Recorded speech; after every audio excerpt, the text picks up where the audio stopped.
안녕하세요. 237번째 책을 소개하려고 합니다.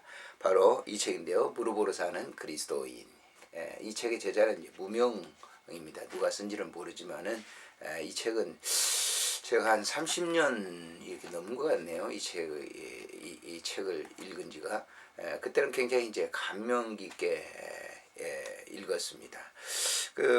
이 책을 이제 어떤 사람이 썼는지는 잘 모르지만은 이 책을 소개하면서 이런 이제 글을 서문으로 올려놨습니다.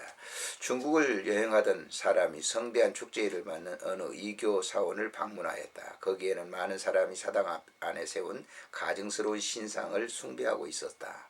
그는 열광적인 신도들의 대부분 기도문이 쓰여 있거나 인쇄된 종이 쪽지를 가지고 있는 것을 눈길에 끌렸다.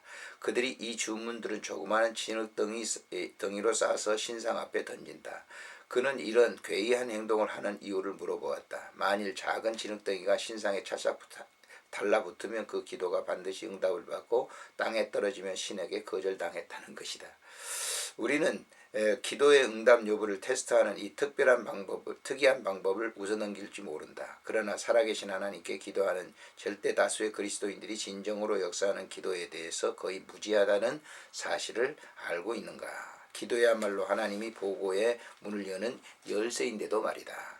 영적 생활의 참다운 상징, 이를테면 시험에서 승리, 역경과 위험 속에서의 자신감과 편안함, 엄청난 실망과 손실 앞에서 영혼의 평온함, 그리고 끊임없이 하나님과 교제할 수 있는 신앙생활은 바로 은밀한 기도의 실천에 달려있다고 해도 과언은 아닐 것이다.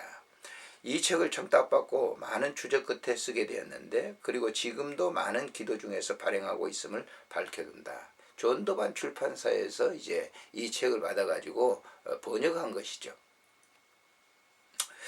항상 기도하고 낭망치 말아야 할 것을 말씀하신 분이 우리에게도 기도하는 법을 가르쳐 주시기를 바라는 것에 간절하다. 목차에 보면은요, 모두 12개 항으로 되어 있는데요. 하나님이 가장 원하시는 것, 두 번째는 거짓말 같은 약속들, 세 번째는 구하라, 시행하라. 그 구하고 구했으면 시행을 하라라고 하는 것이죠. 네 번째는 표적을 구하고, 다섯 번째는 기도란 무언가, 기도의 정의를 내리고 있습니다. 여섯 번째는 어떻게 기도할 것인가. 일곱 번째는 기도는 고뇌 가운데 해야 하는가.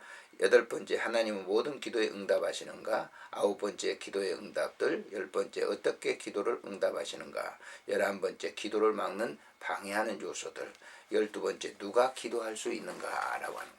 아무튼 이 책에서 제가 느끼는 바로는 기도라고 하는 것은 어떤 이 사적 이교도들이 기도하는 뭘 갖다 요구하는 그런 기도보다는, 그 기도는 하나님의 그 뜻을 구하는, 이 하나님의 나라가 우리의 실현되는 그런 것이 진정한 기도다라고 하는 것입니다.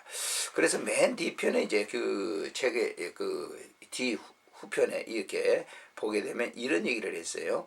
기도하기 위해서는 하나님의 도움 필요하다. 그리고 우리는 이미 그 도움을 소유하고 있다. 성삼위 하나님께서는 기도를 기뻐하신다. 성부 하나님께서는 귀를 기울이시고, 성령 하나님께서는 인도하시며, 영원한 성자 하나님께서는 간구를 들으시니 자신이 중보자가 되사 우리에게 응답을 가져다 주신다. 기도란 우리의 최상의 특권이며 가장 중요한 책임이고, 하나님께서 우리 손에 주신 가장 위대한 능력임에 틀림없다. 진실한 기도는 하나님의 피조물들이 할 수 있는 가장 고상하고 가장 탁월하며 가장 장엄한 행위가 아닐 수 없다. 콜러리지가 말한 바와 같이 기도란 바로 인류가 가질 수 있는 최대의 능력이다. 전심전력을 다하여 기도한다는 것은 그리스도인들이 지상 전투에 있어서 최대의 업적이다. 주여 우리의 기도를 들으소서. 아무튼 이 책에서 기도하는 것은 하나님이 원하시는 그 뜻을 내 안에 이루어지게 하는 그런 삶의 최종적인 목적이다라고 하는 것이죠. 대부분 사람들이 이제 기도하면 우리가 일반적으로 이렇게 구하는 모든 것이 있잖아요. 세상에서 있는 게 있고, 물론 그거 다 구해야 되죠. 근데 그것보다 더 중요한 것은 하나님의 나라, 하나님의 본질적인 것이 우리에게 임재해서 그 뜻을 이루어 나가는 것이 기도다라고 하는 것이죠. 안녕히 계십시오.